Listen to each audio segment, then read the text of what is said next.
নমস্কার। আজ বৃহস্পতিবার, এখন ঘড়িতে 11:30টার মতো বেজেছে। 30শে অক্টোবর। আমরা এইমাত্রই টুমলিংয়ে এসে পৌঁছালাম। এই যে সাইনবোর্ডটা দেখুন, এখানে অ্যালটিটিউড দেখাচ্ছে 2970 মিটার। তো খুবই সুন্দর জায়গা, খুবই অসাধারণ জায়গা। প্রকৃতি যে কত সুন্দর এখানে না এলে হয়তো বোঝা যেত না। এখানে হাইটটা বেশি থাকার কারণে অক্সিজেন লেভেলটা একটু কম, তাই শ্বাস নিতে একটু কষ্টই হচ্ছে। আর কথা বলতেও কথা জড়িয়ে যাচ্ছে। প্রচণ্ড ঠান্ডা আছে, মনে হচ্ছে 4-5 ডিগ্রি হবে, তাই কথা জড়িয়ে যাচ্ছে। হাইটটা অনেকটাই বেশি।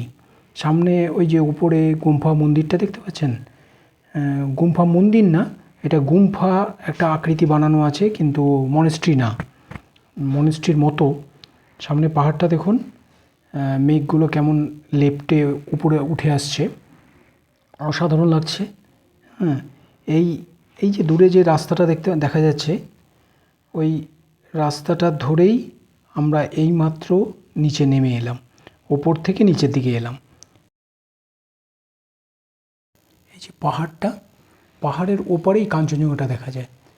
এখান থেকে কাঞ্চনজঙ্ঘা, এভারেস্ট এবং কাঞ্চনজঙ্ঘার যে চূড়াগুলো, প্রত্যেকটা চূড়া এখান থেকে পরিষ্কার দেখা যায়।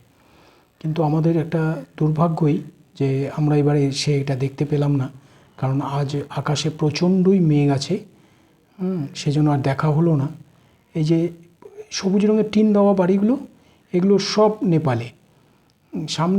সামনে একটা কালো পিলার দেখতে পাচ্ছেন কিনা বুঝতে পারছি না, তো ওটা হচ্ছে ইন্দো নেপালের বর্ডার। ভিডিওটা কেমন হলো অবশ্যই জানাবেন।